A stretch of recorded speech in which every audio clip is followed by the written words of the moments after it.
far more educated than myself. Many of their the words in their biographies, I might struggle over them, so bear with me. But we want to just thank our four panelists for being here today. We have Brienne Ruel. Did I pronounce it correctly? And I'll mention a little bit about her in just a moment. We have Emily Devine. And then next to her, we have Dr. Mangin, who many of you know, and Dr. Walazek. So I'll start with Breanne, next close to me. She's a speech language pathologist at the UW Voice and Swallow clinics in the Department of Surgery in Madison, Wisconsin.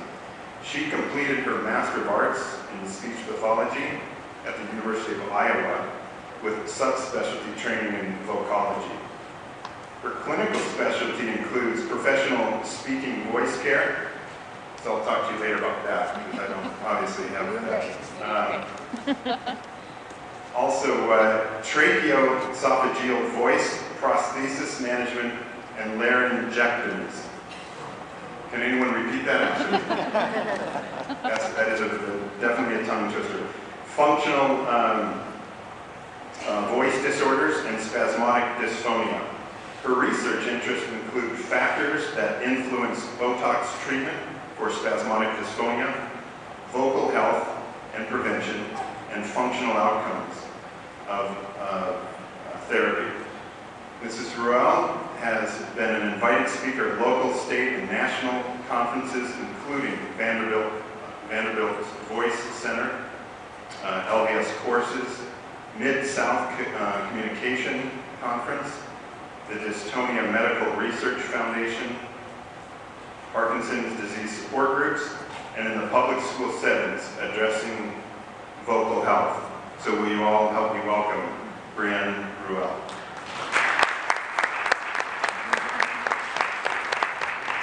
And to the right of Brienne is Emily Devine.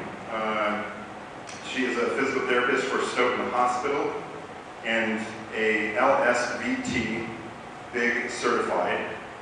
And would you just tell me what does LSVT stand for? You could probably So say. yeah, you both two together, nice and loud. You're right there. So it's Lee Silverman voice treatment. But the big part is the movement aspect, and the other part is The voice. the voice part. So we share that title. That's right. Thank you. Sorry, now I got where I left off here. So, and she's certified as a PWR instructor. Her initial interest working with people with Parkinson's disease started after attending a symposium with a patient nearly 7 years ago, which sparked the desire to start helping those in the local community. Emily has been working with community members in collaboration with the Stoughton Senior Center for nearly 5 years, educating and instructing people in a weekly exercise class for people with Parkinson's disease, as well as doing numerous talks educating people about the disease. Will you all help me welcome Emily Devine.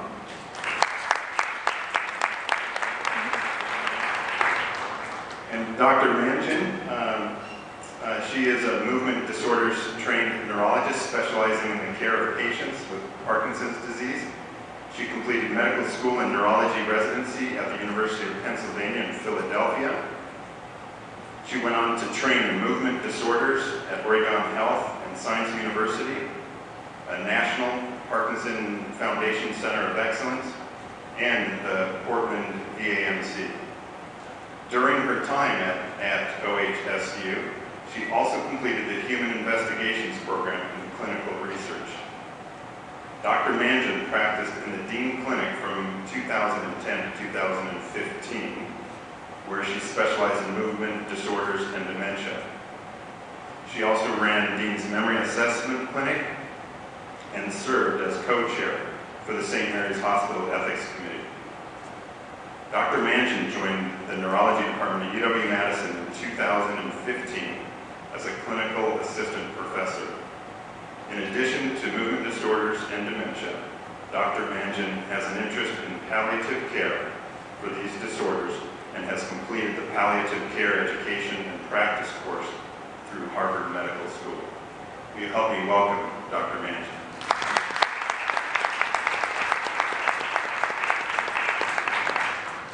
And to the right of Dr. Mangin is Dr. Walazek.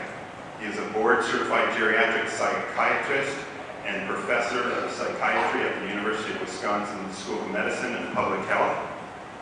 He received his medical degree from Northwestern University Medical School, completed psychiatry training at the University of Washington in Seattle, and completed a fellowship in geriatric psychiatry at Northwestern Memorial Hospital in Chicago. Will you help me welcome Dr. Walazek?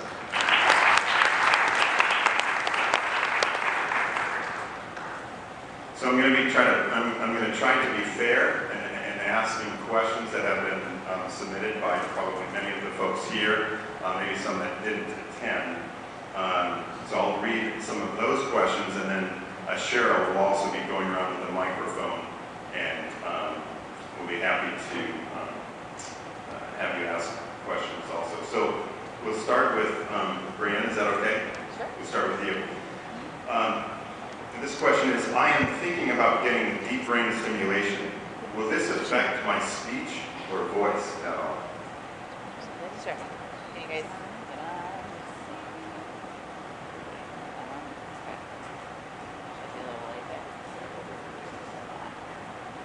How's that? Better? Not yet? Well, oh, there we go. Okay. All right, start the challenge right out the gate. Okay. So the question was, will it affect speech? Clinically speaking, and that's my realm, the patients I've worked with Parkinson who do have DBS already placed, actually do have a change to their speech. It's not necessarily dramatic depending on the person, but I find that the DBS system, while it's helping with more systemic and kind of broad level movements, it tends to reduce the ability to control speech as much as we would like. So my therapy is focused on trying to make louder sound, bigger speech movements, and I find that with those folks with DBS, sometimes that speech movement can feel more effortful for people. And I know that's a bit counterintuitive because the idea is that you are trying to kind of encourage easier movement, but DBS is not yet specified enough to make sure that the voice and the speech aren't negatively affected. So I either find that people kind of have to, work around what the DBS effects are creating, or we just kind of adjust their therapy and the strategies we're using to make sure that that's improved. But all in all, I would say I feel like the speech changes are either not terribly noticeable, at least at first. It comes out more when they start to do some of the therapy exercises. Thank you. And can everybody hear Brienne, or were you able to hear her? Good? In the back? Okay, great. Next contestant, Emily. You ready? Yes. When should I exercise in relationship to medication? First, thanks for having me today. This is so exciting to get to speak to you all. I get that question a lot in clinic, and usually when you do want to do your exercises for the day, you want to do it when you feel like your mobility is at its best and that you feel very rested. With regards to medication, for many people, and it somewhat is individual, but many people, that's often about an hour after you take your medication. But again, it is individually based. You can maybe start there and see how you feel, and maybe make slight adjustments from there. But you also need to make, sorry, I'm a PT, so you can tell I talk really loud. You also need to be mindful of when you are tired, and acknowledge that when you're tired, and that's it. You also need to be mindful that when you exercise, that if you overdid it one day, it's okay to take the next day off and get back on track. And thirdly, you need to be mindful that pain with exercise is not okay. There's a lot of other orthopedic issues that can occur just with the aging process. And so when you are exercising and getting into your program, if you hurt, you need to either talk to someone like myself or adjust your program and try to be able to perform those exercises without pain. Because we want it to be fun. We want you to have a good time while you exercise. I don't know about the part about pain, but I think that's a good thing to hear that. You don't want to necessarily be in pain when you're exercising, so that's really good. Thank you for, I'm sure all of us can really appreciate that. Dr. Mangin, are you ready for a question? Yes. How does sugar affect Parkinson's disease? Okay, so the question is, how does sugar affect Parkinson's disease? And I think this is something that I hear from patients anecdotally, describing that sugar intake can influence how well they feel like their medications work. But in general, it's not that you have to restrict sugar, but I would avoid large sugar loads, because what we're trying to achieve in treating Parkinson's is kind of a nice, slow, steady energy level and mobility. And if you're eating a lot of sugar at any one sitting, you're going to have some highs and lows. And so that's just good advice for all of us nutrition-wise, to avoid a lot of refined sugar, heavy sugar loads, and relying on sugar for an energy boost. So it's not that you can't enjoy the occasional treat, but it just shouldn't be a mainstay of your diet, and you shouldn't resort to that for energy. Thank you. Did sugar help with your daughter's soccer game? Actually, yeah, so I don't practice what I preach. I fed my daughter a donut this morning, and she scored a goal at her soccer game. So, but, once in a while a treat is fine, and sometimes it's worth it. Okay, Dr. Walazek, what can I do to help my husband realize his depression is serious and he needs to start therapy? Thank you for the question. Thank you for having me here. I'm learning a lot myself in the morning being here, and this will help me provide better care for my patients. In my role as a psychiatrist, I see a lot of folks with depression, anxiety, and other mental health symptoms of Parkinson's. And there are a number of barriers that prevent people from getting appropriate care for their depression. So one might be not understanding that depression is an illness, like other illnesses like diabetes or high blood pressure or Parkinson's itself, and is something that can be identifiable and treatable. So one possible answer to the question of what can I do to get my husband to recognize that he's depressed is to talk about it as an illness that's treatable. Two, there's still significant stigma around mental illness. So despite years and years of efforts of trying to normalize experience of mental illness and help people understand that these are treatable conditions, many people still view them as a moral failing or a fault or something, I just kind of pick myself up by my bootstraps, everything will be fine. And so it may be a matter of kind of helping reduce some of the stigma around that. Third, the depression itself gets in the way of seeking treatment for depression. So with depression, folks have low energy, they have low interest in things, they may have thoughts like, well, what's the point, why bother, I have a terrible illness, there's really no reason for me to go on with this. So the illness itself interferes with the ability to get treatment. And then the fourth thing is, even if you've got all those things present, it may be difficult to actually get access to care, to find someone who can address, to treat the depression.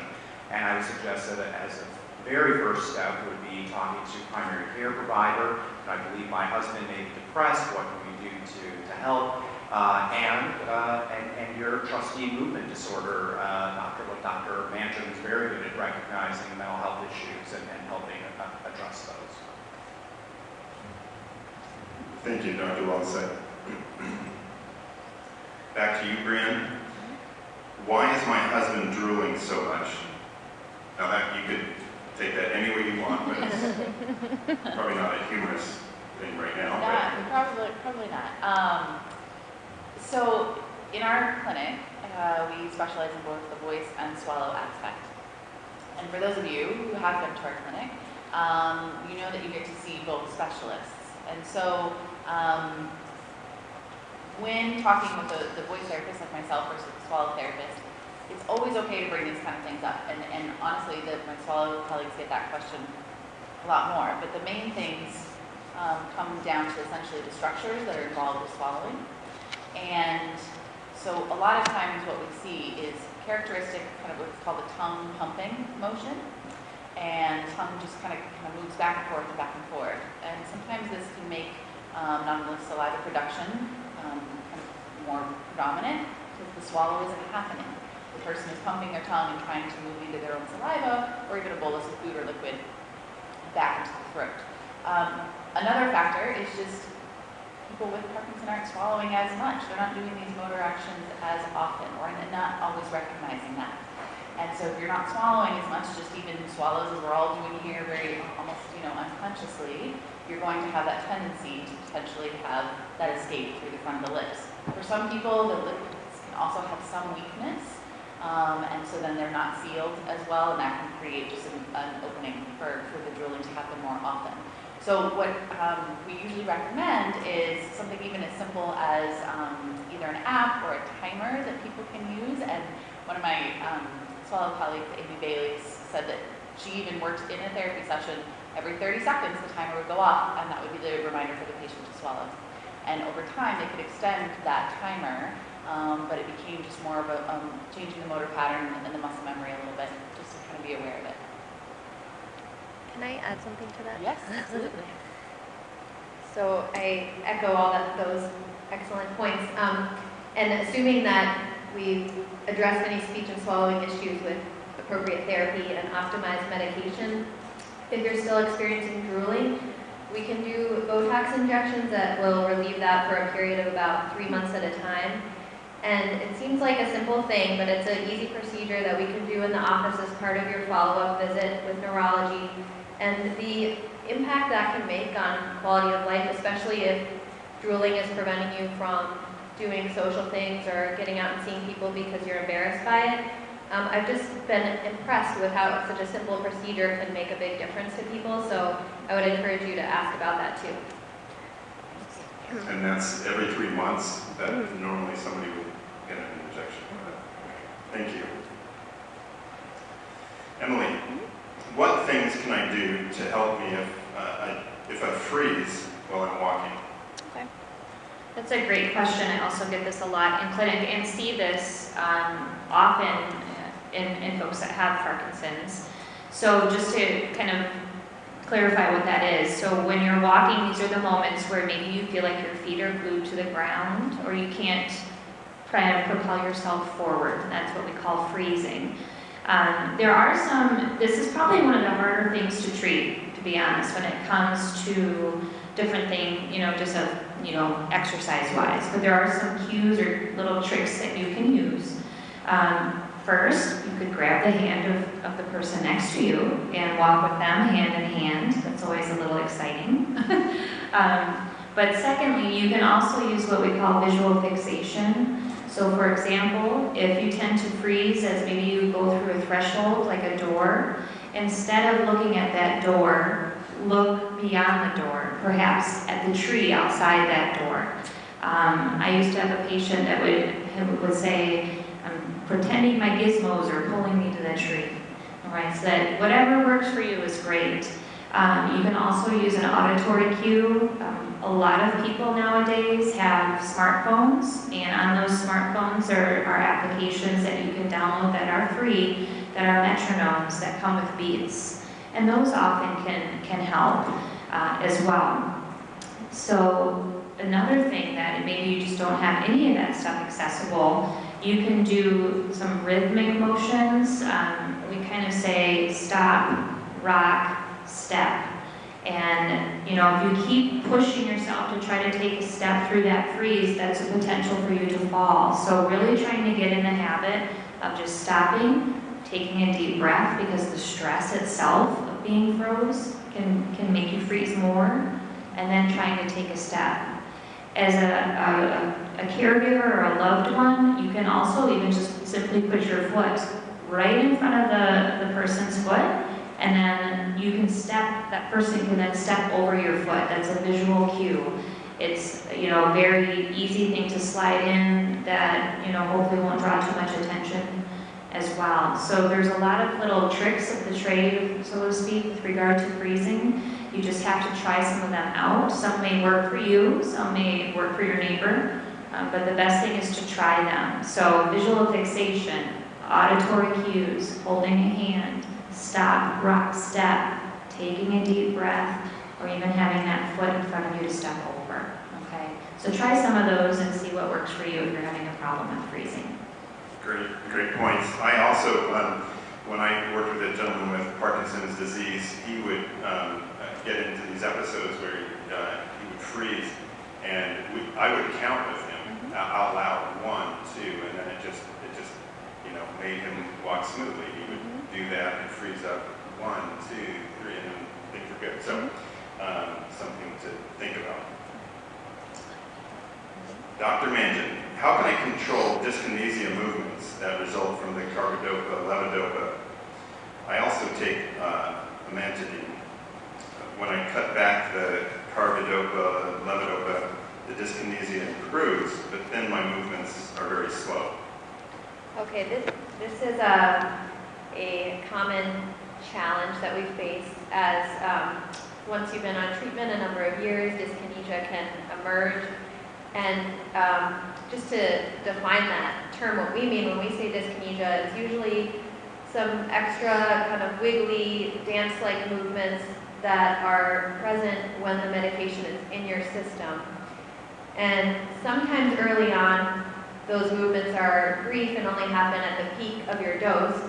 And over time, the dyskinesia can occur such that you have it anytime you're on. And the only time you can get rid of dyskinesia is to be off by either being overdue for your meds or reducing the dose too much, like in this instance where it's no longer effective for you. So we have some different strategies we can try with meds. This scenario that has been presented sounds like some of those things have been tried. So we can try the addition of amantadine, which is the only medication that's approved or effective for dyskinesia that we can add. And sometimes that helps a little bit, but it typically doesn't eliminate the problem. We can reduce dopaminergic meds in general, so your carbidopa, levodopa dose. It might help to take a smaller dose more frequently, so that maybe you're taking the same total amount in a day, but you're not having the peaks and valleys, and you're achieving more of a steady level. We can think about continuous dopaminergic strategies. So there's newer treatments now where you could convert to carbidopa, levodopa called Rytari that's supposed to be a little longer acting, again, to avoid the peaks and valleys of the level in your system. There's also a therapy available called Duopa, where you would have a tube placed into your intestines and a continuous infusion of carbidopa, levodopa throughout a 16-hour period during the day. And all of those strategies are aimed at avoiding the really high levels that may or may not eliminate dyskinesia. So if all those things have been considered and tried, then really the only thing that we can do would be to consider deep brain stimulation, which has some anti-dyskinetic effect on its own, but also allows us to reduce medication doses. So dyskinesia can be a really challenging problem, and it's not always possible to completely eliminate it and retain the benefit that you're getting from your medication. So sometimes it really has to be a discussion of what's the priority, what do you find more bothersome, and then guiding the treatment around that. Thank you. Dr. Walazek, what is the difference between depression and apathy? So this comes up a lot clinically, trying to sort out whether someone is depressed or has apathy, and there's overlap between the presentation of both of those. Depression is a clinical syndrome that typically involves sadness, lack of interest, lack of enjoyment in things, associated thoughts like feeling like giving up or not wanting to go on living, and then associated behaviors like withdrawing, not eating as much, not sleeping well, and so on. also has the lack of interest that we see in depression, but tends not to have that emotional component, not to have that aspect of sadness, or sometimes with depressed people we see anxiety or irritability, tend not to see that in apathy. Instead, we tend to see in family members some distress around the apathy. So to me, this is a bit of a signal. If the person with Parkinson's themselves doesn't seem all that distressed because they're apathetic about their apathy, but their family members are really frustrated, why doesn't dad participate in things as much anymore, why is he withdrawn, and so on. That might be a signal that we're seeing some apathy here. So the short answer is basically depression tends to have more of that emotional component, whereas apathy less so. And the treatments are different. So for depression, the treatment involves talk therapy, exercise, light, and perhaps antidepressants. Treatment of apathy is a little more challenging. One way to think about apathy is that there may be something going on with the frontal lobes. Our frontal lobes are responsible for lots of different things, including making sure that we're getting started in the day, we're motivated, we're doing things. And so we can stimulate the frontal lobes a little bit. We can use medications that are stimulant-type medications like we use in kids with ADHD, things like methylphenidate or Ritalin. We can kind of stimulate the frontal lobes a little bit and get people moving. Those don't often work so great, and they do have some significant side effects. So apathy can be a bit challenging in that regard. There's some behavioral things we can do as well, so trying to schedule activities for folks during the day, rewarding or positively reinforcing people when they are active, so that can be a behavioral strategy for addressing apathy. Thank you, Dr. Walazek. Brienne, why has my voice and speech changed after my diagnosis? Great question. So of the about 8 million or so people struggling with Parkinson right now, about 90% will have voice and speech changes. Okay, so that's going to be a huge impact on quality of life. Now, when we talk about, even in relation to what Dr. Apathy was talking about this morning, there are changes in the brain that are affecting many different motor areas of the body, and that includes the voice and the speech. But let's kind of be clear on those two different distinctions. Voice is created with the air from our lungs going to our vocal cords, which lie here in our larynx, our voice box. And that creates sound, which then we shape with our teeth and our tongue and our lips and our palate to make speech sounds, okay? How many of you have either been assessed for your voice or speech or participated in some sort of therapy program? Can I just see a show of hands? Okay. But I'm going to guess that more of you than just those handful in this room struggle with communication at some point, essentially. So the changes that we see tend to be that the voice gets very weak. The voice can sound very breathy. The voice can also start to sound very kind of monotone or monopitch. And then with the speech changes, there can be things like the movements, because they're inhibited, become very small. And so the sound of the voice combined with the speech sounds being very small and maybe not so precise, create this kind of muffled and sometimes fast but hard to understand output. And so when we see that happen, that does coincide with some really characteristic signs. When people come in and say, my voice has gotten quieter, people can't hear me as much, but I feel like I'm being, clear, or their speech becomes very fast, and yet the monotone nature of it makes it very hard for people to understand because you lose some of that inflection. So those are the kind of things we see that are just the nature of the inhibition, the inability to move the speech structures and the voice structures with as much force or with as much intensity. And so that's what we try to target in treatment. Thank you, Breanne. Emily, is one exercise better than another for Parkinson's? That's a good question. So my initial answer is going to be no, just because everyone needs to exercise. So, but there are some that may give you more benefit than others. You want to do exercises that are aerobic in nature, but also challenge you kind of in your learning processes and your motor control. So for example, perhaps you enjoy dancing or you like riding a bike. And it's great, you know, with regards to dancing, but you want to constantly challenge that. So you want to change directions when you dance. You want to change the tempo, maybe the speed. Or if you like, a lot of people have recumbent bikes. You know, they're kind of the garage sale find for all of us. You know, we grab them and we think we're going to use this bike and we're going to ride these recumbent bikes. And yeah, it's an okay exercise, but you could do more. So if a recumbent bike, for example, is what you're using, you want to perhaps sing while you ride. Maybe you read, watch Jeopardy and answer those questions to challenge your mind. So there's different things along those lines that will actually help you multitask while you exercise that are going to give you better benefit. For example, even some people enjoy swimming. You know, lap swimming is a great aerobic activity, but it's you know, you may need to challenge that by changing pace, doing it with your eyes open sometimes and eyes closed, doing different strokes.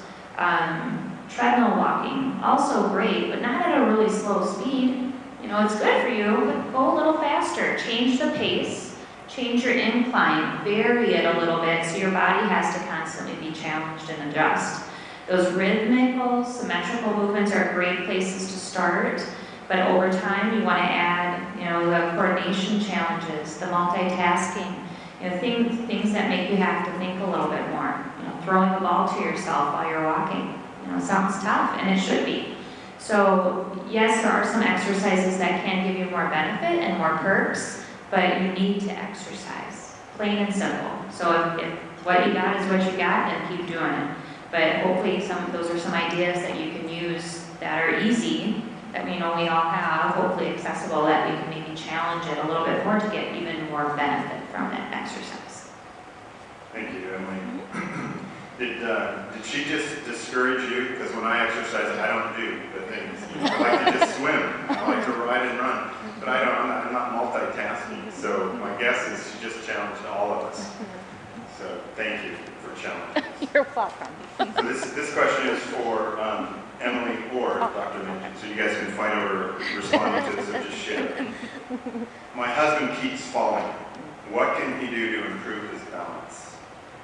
Okay. I'll start. You want to start? Okay. But, because I'm sure then You I'll might have to need to try to pick up the pieces. So falling is such a complex issue because there are so many factors that can contribute to fall risk in Parkinson's. And the question implied that the issue was a balance problem, which is certainly possible, and exercise and physical therapy is one way to address that. But I would just say that when we hear that somebody's falling, we have to troubleshoot it at a very basic level. So first, I would say we're going to look carefully at the medication list. Make sure that there's nothing on the medication list that can be eliminated that's contributing to falls. And that could be something like a medication for bladder incontinence that is increasing your fall risk. Or sometimes it's maybe that your blood pressure meds are too aggressive and you don't need as much blood pressure lowering as you did before a diagnosis of Parkinson's, and so the falls are happening because the blood pressure drops when you stand up. So we want to look at the meds, measure blood pressure, kind of get a sense of whether there's any pattern to the falls. Are they occurring after a freeze? Are they occurring when you're feeling lightheaded? And then once we've kind of thought about it and tried to eliminate anything that we can fix, then certainly we evaluate the balance at every neurology appointment. And if that seems to be the primary issue, that doesn't always get better with medication. So then we really rely on our PT colleagues, and this is where I'll turn it over to Emily. Okay. Thank you. So I guess kind of stemming off of that with regards to maybe where that balance issue is and how severe it is, probably one of the first considerations would really be if you need an assistive device just to keep you upright. And I'm constantly telling patients, don't look at an assistive device as something that's taking away your independence. It's actually adding quite a bit of independence. It's keeping you safe. It's keeping your family less worried about you because you're staying upright. But that being said, when there's been some recent literature that I think that was just done, just came out like a month ago, that actually studied people that just do balance training, and then also studied folks with Parkinson's that had balance training with strength training, walking or like an aerobic activity and flexibility, and found that you were at decreased risk for falling with the combination of all those things. So what that kind of says for balance is you need to hit all those components. You can't just do strictly balance training. And balance training is probably something to do initially with a consult with a PT, so you make sure, one, that you're doing it safe and that you don't just try to start doing stuff at home that makes you fall. But when it comes to balance training, it may entail stuff, you may do things with your therapist that maybe change surfaces, change inclines, and then get into those multitasking. Do they ask you to count backwards from 21 by 3 while you're standing on a foam in a weird position? That's balance training. And all that then hopefully will translate over to your day-to-day activity. But again, I can't stress enough, when it comes to the exercise, you need to do that variety pack. Which is kind of nice because you don't get bored. You get to do more than one thing. But that's what the research is. And we want to follow the evidence that people are taking time to do. And that's the combination of all those things. Thank you. Great response. Dr. Mangin, back to you. For a newly diagnosed patient, is it really important to see a movement disorder specialist versus a neurologist?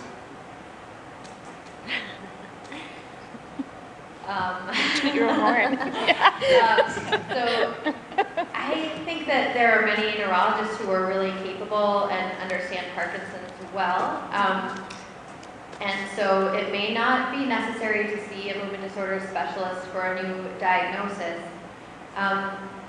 There are a couple pitfalls to be aware of, and this is where I just encourage you to advocate for yourself, because sometimes what I see is that a general neurologist may be a little bit more conservative with starting treatment and say, well, the symptoms are mild, treatment isn't necessary yet.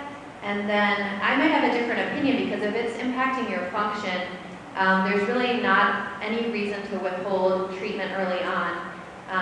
And that really needs to be considered on an individual basis according to patient preferences and according to whether you have any functional impairment. And so oftentimes by the time somebody gets diagnosed with Parkinson's, even if the symptoms are mild, treatment really is justified at that time. And so if you're seeing a general neurologist and they're telling you it's not time to start treatment yet, then you might want to see a specialist and have a discussion about that.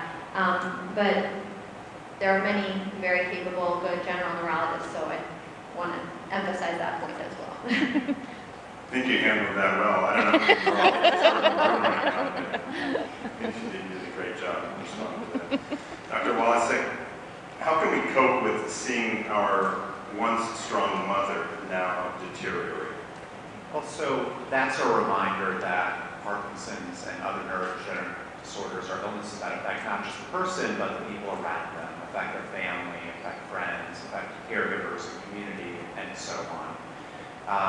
We know that the caregivers for people with Parkinson's can have fairly high rates of depression and anxiety, actually higher rates than caregivers of people with Alzheimer's disease.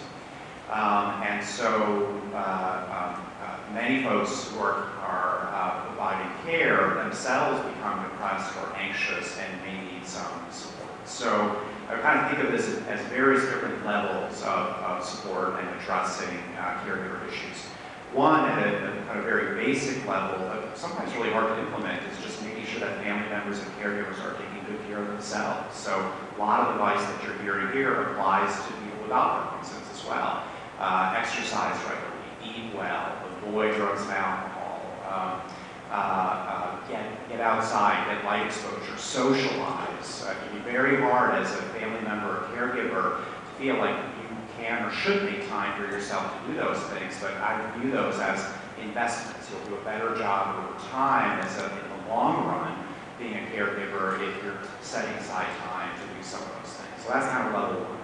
Level 2, there are lots of wonderful organizations like this one that offer caregiver support and education groups, and again, I strongly recommend making time to go to those sorts of things if you're a family member or caregiver.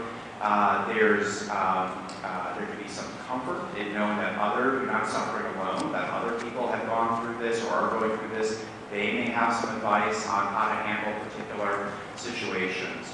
And then third, if a caregiver or family member is in fact depressed or anxious, then that may require intervention in the way that we talked about before. So it may require individual talk therapy, may require light therapy, or antidepressant treatment. So those are all significant issues because depressed and anxious caregivers are not as effective caregivers as those who aren't depressed or anxious. So I definitely make sure that those things are getting addressed. Thank you, Dr. Walazek. And thank you for just the comment about caregivers. There's probably more caregivers in this room right now than individuals with Parkinson's disease. And I believe as a caregiver, and you can raise your hand if you can empathize with this, that caregivers are oftentimes horrible about caring for themselves. I don't do a great job caring for myself. Is there anyone here that you're a caregiver and maybe don't do real well caring for yourself? You're not even admitting it. I know, right? And I think that's the hard part. When you see someone you love, it's not just them living with the illness. If you love them, you too are living with that illness. And so it's hard. So anyways, thank you, Dr. Walazek, for that response. Breanne, do straws help with swallowing? Do you have any easy tips to help with my swallowing issues? Well, I would have to say, first and foremost, I have to put my plug in for the importance of assessment first, right? Like, we're giving these great treatment tips, and of course that is kind of the things people really want to know about, but I strongly encourage you to get your swallow and your voice assessed if you have any concerns.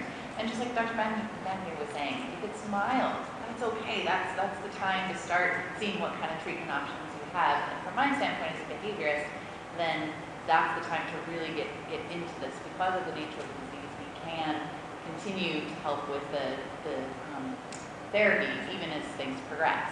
So for swallowing, if things do look like they are disordered, it really depends on what's happening. So for example, some people do use straws successfully and are asked to use that as a strategy because they actually can't control maybe how much they're putting in with their cup, or just need a little bit more control with making sure it doesn't fill up the space and they can't handle the amount. So straws can be helpful in that way.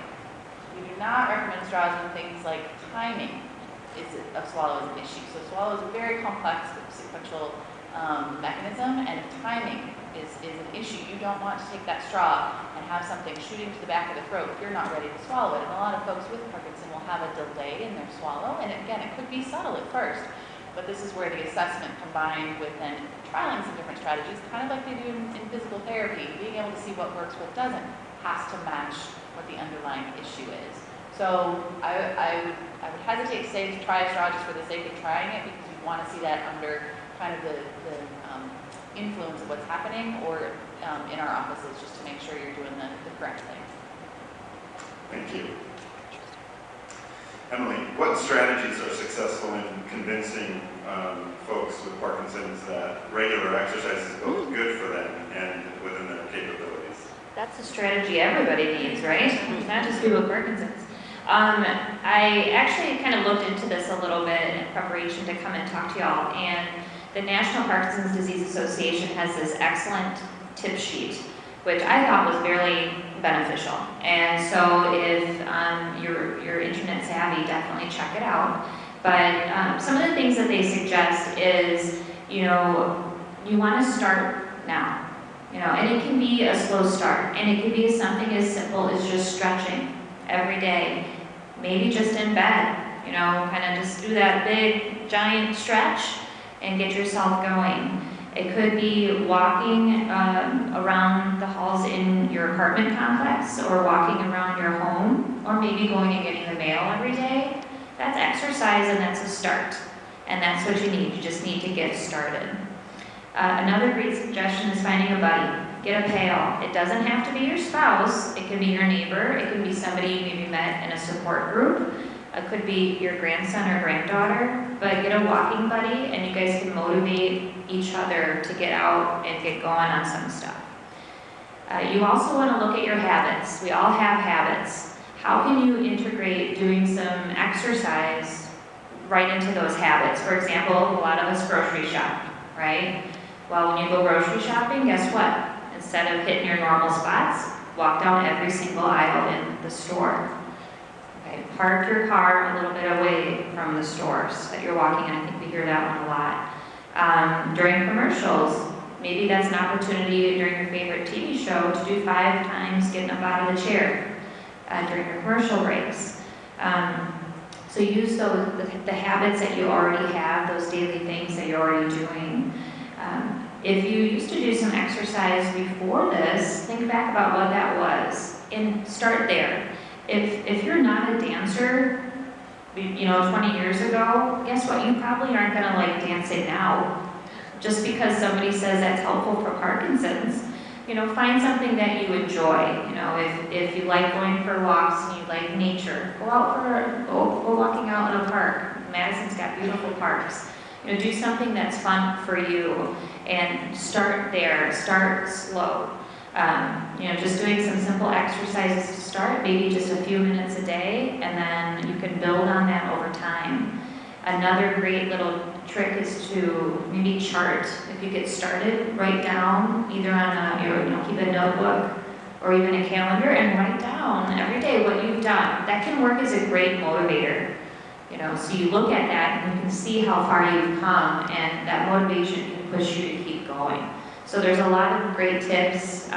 If you want to review those again, we have the great resource of the National Parkinson's Disease Association, which has those tip sheets, so check them out. Thank you. Dr. Mangin, does carbolevodopa have any interaction with protein? Can I eat them at the same time? Okay, so I think this question came up among the ones I saw before today. So does carbolevodopa have an interaction with protein?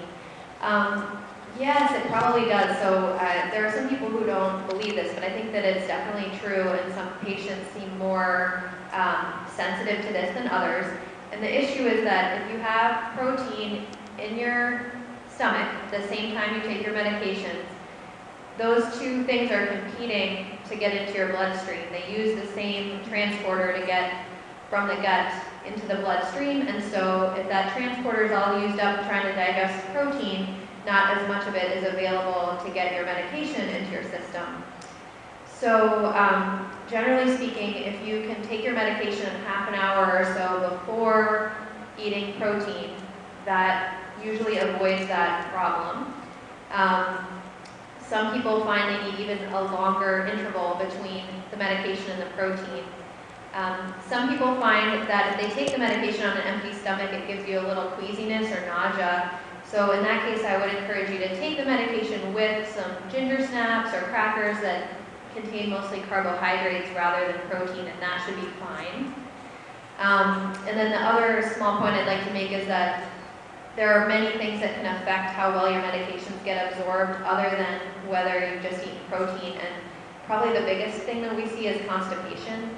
So oftentimes patients with Parkinson's suffer from constipation, and if we really want to be aggressive about controlling that because it not only can cause problems if we don't take care of it early on, but it can affect how well your medications are working. So you take the same dose throughout the day and you get different responses, and so we just really want things to be moving through the whole GI tract. So we talk to your doctor about an appropriate way to manage constipation if that's an issue for you, and that can help too. Thank you. Dr. Walazek, will everyone with Parkinson's disease get dementia? The short answer is no. The more complicated answer is that many folks with Parkinson's will end up seeing changes in their cognition and their thinking. One of the most common changes is a slowing down of thinking. So the time it takes to process information and to act on that information takes longer. We can see memory changes take place as well. Dementia, though, is that combination or some combination of changes in cognition plus changes in functioning. So if those memory changes or processing speed changes are having significant impacts on things like driving or cooking or balance the checkbook or self-care, then we would call that dementia. One of the challenges of sorting out if someone is having problems in those domains is that part of Parkinson's itself is that a motor issue, or is cognition playing a role in that. But again, the short answer is though it's pretty common as the illness progresses that people do get some cognitive changes, it does not necessarily mean that they have a dementia. There's some evidence that some of the same treatments that we use for Alzheimer's disease may also be helpful in slowing down some of the cognitive changes in Parkinson's. So if someone is experiencing those things, we can try to slow them down with medications like donepezil or Aricept, which is also used in Alzheimer's disease. And we heard earlier about neurotransmitters. This helps with a different neurotransmitter called acetylcholine, which is involved in memory and attention. It kind of boosts levels of those neurotransmitters. Thank you. Brienne, why has my voice and speech changed? Oh, I already asked you that one. I mean, never hurts, a little Okay. reminder. You want me to ask it again? Okay. We're doing okay on time. We still have about 15 minutes or so before lunch. I still have some more questions up here. If you have any cards, raise your hand, and maybe Cheryl and anyone else can collect the cards, and then we can also use the mic to go around. But we'll ask Emily this question. What is the most recent research on exercise in Parkinson's? Okay. Well, I think we touched a little bit on some of the newer research, which I found interesting this morning with the keynote speaker. And I talked a little bit about the balance training, running a combination of everything.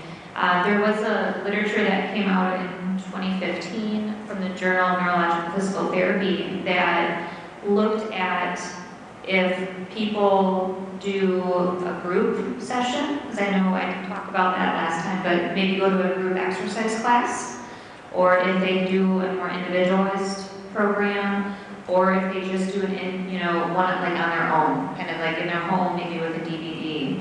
And I found this interesting. And what they found is folks that go to group classes, they're beneficial, but they found the most benefit in those classes are generally with improvement of your gait.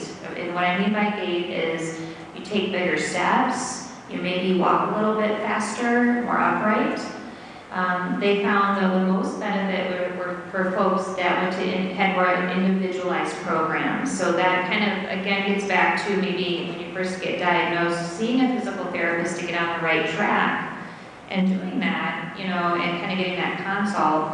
But they found with those folks that they not only had improvements in just general function, but improved coordination. And so that was probably the biggest benefit. And unfortunately, those individual programs, sticking in the DVD at home by yourself, is just not the most benefit out of those, doesn't give you the most benefit out of those three types of exercise.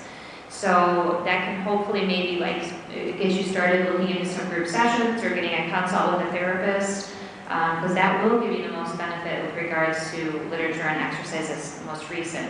I think a lot of us have heard about treadmill training and treadmill walking, and we touched a little bit on that already. You need to change the pace and the incline on those treadmills to get that benefit.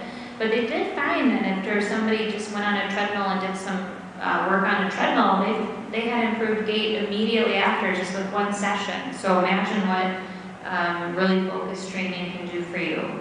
I recently had a question from a person in one of my exercise classes asked me about biking. And there was some literature that came out about just riding a bike. But they found those, you have to ride 30% like more more effort essentially than what we would normally do on a leisure bike to actually get benefit from. So I think that's, in my opinion, that's probably where those just kind of, working on your own programs don't come in handy, because that motivation to, push that extra 30%, who's telling you to go harder? Sometimes it's harder to get ourselves to work that much more. So those group programs and specific individualized programs from your therapists are probably the best, and that's what the literature says lately. Thank you. Is Botox treatment helpful for overactive bladder? I can try to address this even. So is Botox helpful for bladder? It is sometimes for some patients. It's something you would have to be assessed by a urologist rather than a neurologist to determine if that's appropriate for you. I have had some people do that and get benefit from it. It can work for up to 6 months at a time. It's not something that I as a neurologist could provide. And I think similar to the speech and swallowing issues, it's very complex, and so it kind of needs to be assessed to see what exactly the problem is, and if there are less invasive ways to try to address it first, and then Botox can sometimes be used. Thank you. Dr. Walazek, there are different forms of dementia. What differentiates Lewy body dementia versus other dementias? Thank you. So dementia is a broad category that includes cognitive changes plus some changes in functioning. So that's really the first step in making a diagnosis. The next step is to try to figure out what causes the dementia. So just to give you the range, the question here is about dementia with Lewy body, but I'll talk about some of the other ones. So the most common dementia is Alzheimer's disease. And that's a dementia that's characterized mainly by changes in memory and to some extent changes in language, and that combination leads to then problems with day-to-day functioning. One of the other most common cause of dementia is something called vascular dementia, where someone can have a stroke, and as a result of the stroke, they are now less able to use different parts of their brain, and so that results in the cognitive and functional changes. Dementia with Lewy body kind of has an overlap with a related condition called Parkinson's disease dementia. So the idea there is in Parkinson's, eventually, as we talked about earlier, some folks do go on to develop dementia. So usually the motor symptoms, the movement changes are present first, and then later on down the line, the dementia shows up. In dementia with Lewy body or Lewy body disease, Lewy body dementia, you actually get pretty prominent cognitive symptoms, like problems with attention and memory and orientation to where one is at. Some really prominent psychiatric things like hallucinations. People can have very vivid, lifelike, realistic-looking hallucinations. So hallucination is seeing or hearing something that isn't actually there. And people describe seeing children or family members or strangers, or one of the classic descriptions is big, hairy, fuzzy spiders. So very vivid, potentially frightening descriptions of hallucinations. Sometimes people can have delusions where they believe something is happening that isn't actually happening, like feeling like people are stealing from them or trying to break into the house or things like that. And then the motor findings in dementia with Lewy body are a little less prominent. You can have tremor and rigidity and so on, but that can be a little less prominent than some of the psychiatric and cognitive findings. In both cases, some of the same treatments that we use for the memory findings in Alzheimer's disease, like we talked about earlier, like methylcellularicept, can also be helpful.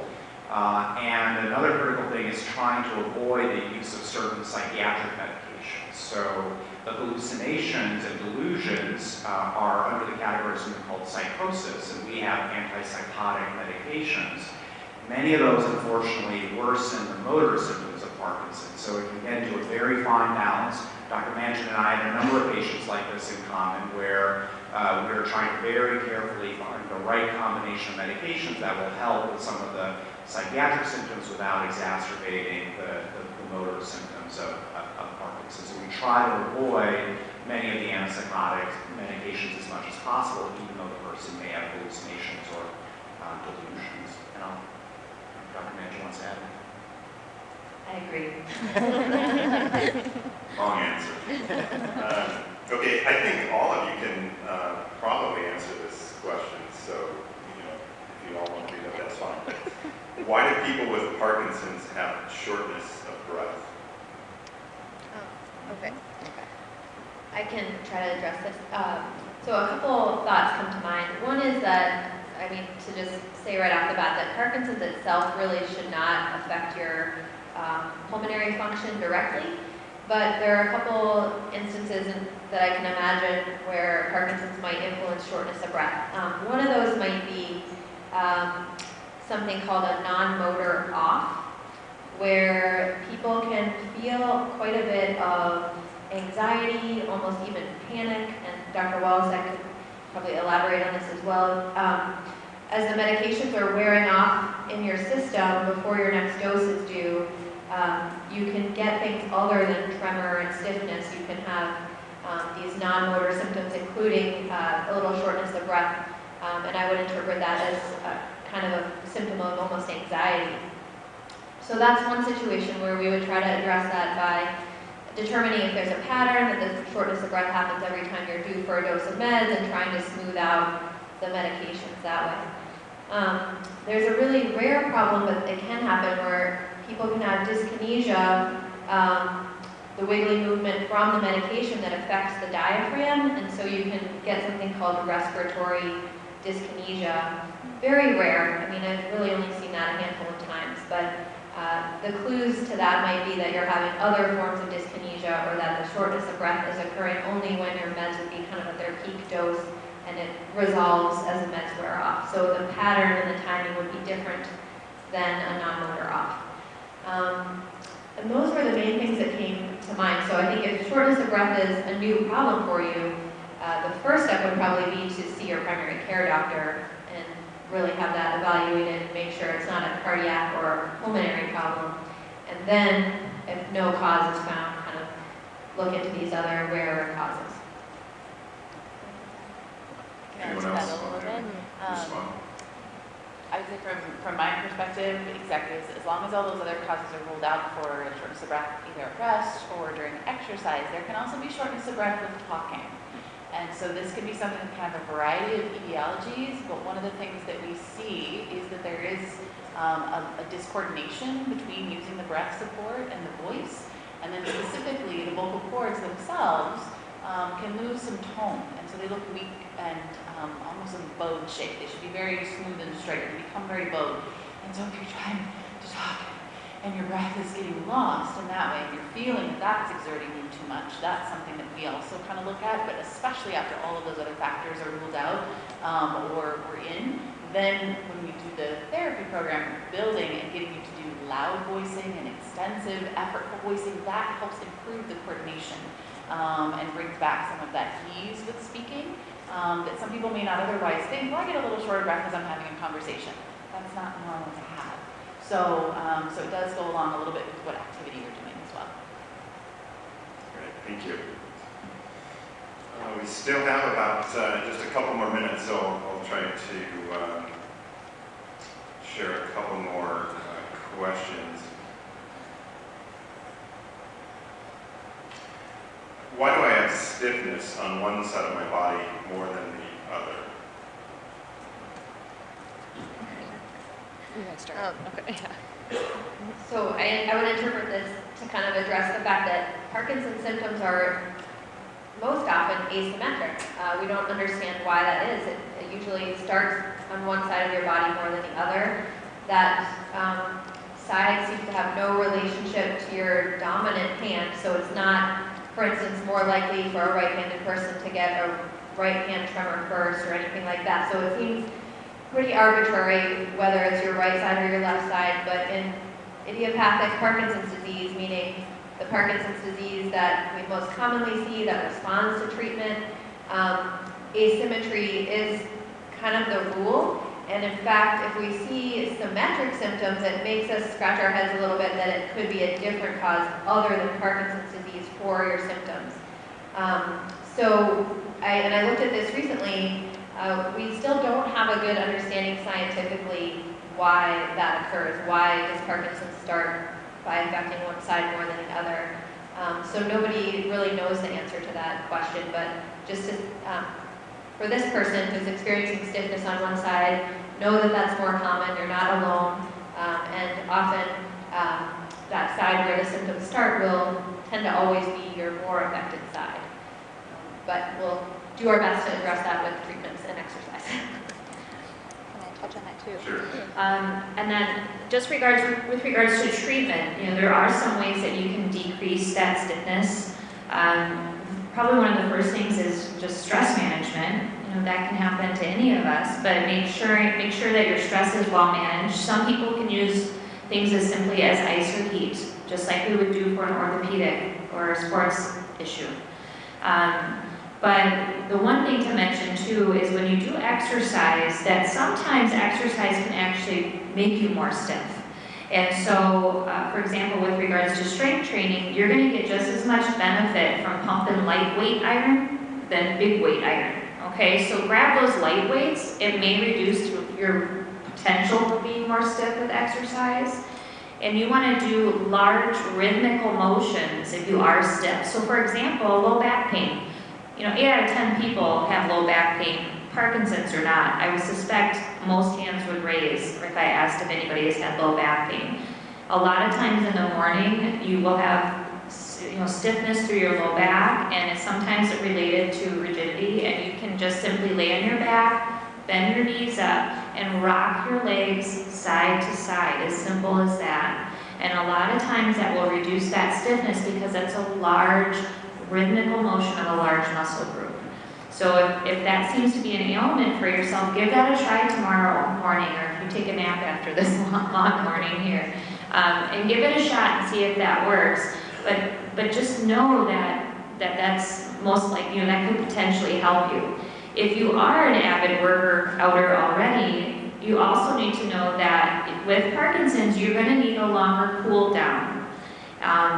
And when I mean cool down, that's kind of like when you're finished with your workout, you see people kind of doing those nice deep breaths and kind of doing those rocking side to side. You need about twice that long, okay? So if you kind of double that cool down, or if you walk at a steady pace and then kind of end your walk with a nice relaxed pace, you need to do about twice as long as maybe your walking buddy who doesn't have Parkinson's. So try to kind of use some of those ideas to see if that helps you individually with your stiffness or rigidity. Great, thank you for the responses. But this final question, the question is use it or lose it. I have a hard time using the computer mouse. Should I try harder and use it, or resign and forget it? Well, I guess what that makes me wonder is if the treatment is adequate, because if you're still having some functional impairment, and that means things like using a computer mouse, buttoning your shirts, getting your wallet out of your pocket, washing your hair, to me that says that we're not adequately addressing the bradykinesia that you might be having. Bradykinesia means slowness or smallness of movement.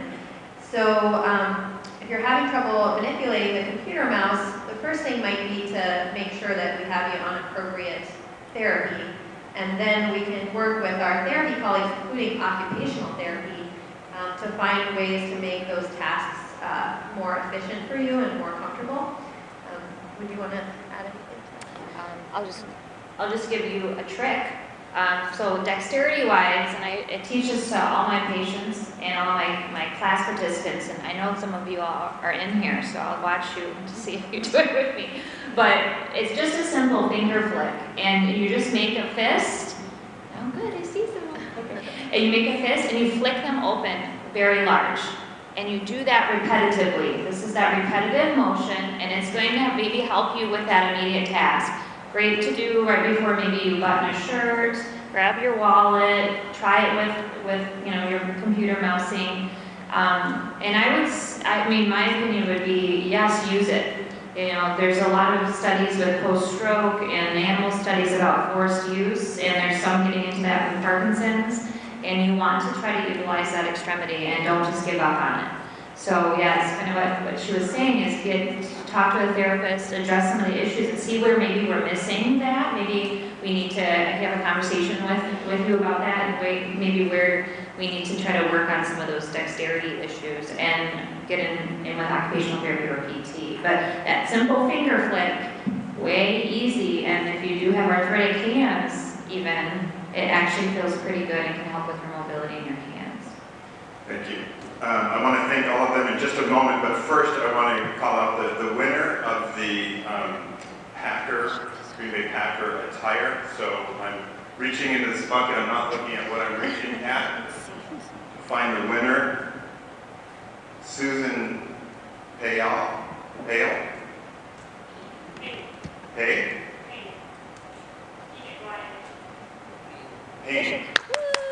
Susan Payne, are you here?